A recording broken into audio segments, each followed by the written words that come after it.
சங்காரெட்டிக்கோட்டை ஊராட்சி ஒன்றிய நடுநிலைப் பள்ளியில் மாணவ மாணவிகளுக்கு பள்ளி சீருடையை மாவட்ட ஆட்சித்தலைவர் வழங்கினார். திண்டுக்கல் மாவட்டம் ஆத்தூர் ஊராட்சி ஒன்றியம் சங்காரெட்டிக்கோட்டை ஊராட்சி ஒன்றிய நடுநிலைப் பள்ளியில் மாணவ மாணவிகளுக்கு பள்ளி சீருடை வழங்கும் பணியினை மாவட்ட ஆட்சித்தலைவர் பூங்கொடி திங்கட்கிழமை காலை 11 மணி அளவில் தொடங்கி வைத்தார்.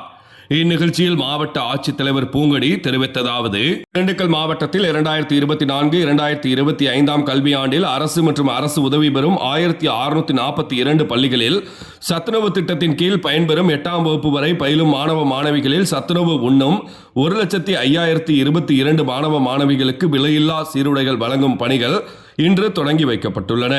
இன்றைய தினம் ஆத்தூர் ஊராட்சி ஒன்றியம், சங்காரெட்டிக்கோட்டை ஊராட்சி ஒன்றிய நடுநிலைப்பள்ளி, ஒட்டஞ்சத்திரம் ஊராட்சி ஒன்றியம், சாலைப்புதூர் ஊராட்சி ஒன்றிய நடுநிலைப்பள்ளி, தொப்பம்பட்டி ஊராட்சி ஒன்றியம், மானூர் ஊராட்சி ஒன்றிய தொடக்கப்பள்ளி ஆகிய 3 பள்ளிகளில் மாணவ மாணவிகளுக்கு விலையில்லா சீருடைகள் வழங்கப்பட்டுள்ளன.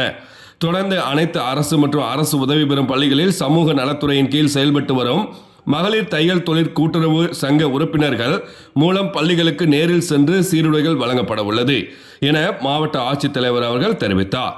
இந்நிகழ்ச்சியில் மாவட்ட ஊராட்சி குழு தலைவர் பாஸ்கரன், ஆத்தூர் ஊராட்சி ஒன்றிய குழு தலைவர் மகேஸ்வரி முருகேசன், மாவட்ட சமூக நல அலுவலர் புஷ்பகலா, மாவட்ட முதன்மை கல்வி அலுவலர் நாசுருதீன், ஊராட்சி மன்ற தலைவர் வளர்மதி, மாவட்ட ஊராட்சி குழு உறுப்பினர் அமுதா, ஊராட்சி ஒன்றிய குழு உறுப்பினர் நித்திரா, தலைமை ஆசிரியர் சந்திரா, ஆசிரியர்கள், மாணவ மாணவிகள் என ஏராளமானோர் கலந்து கொண்டனர்.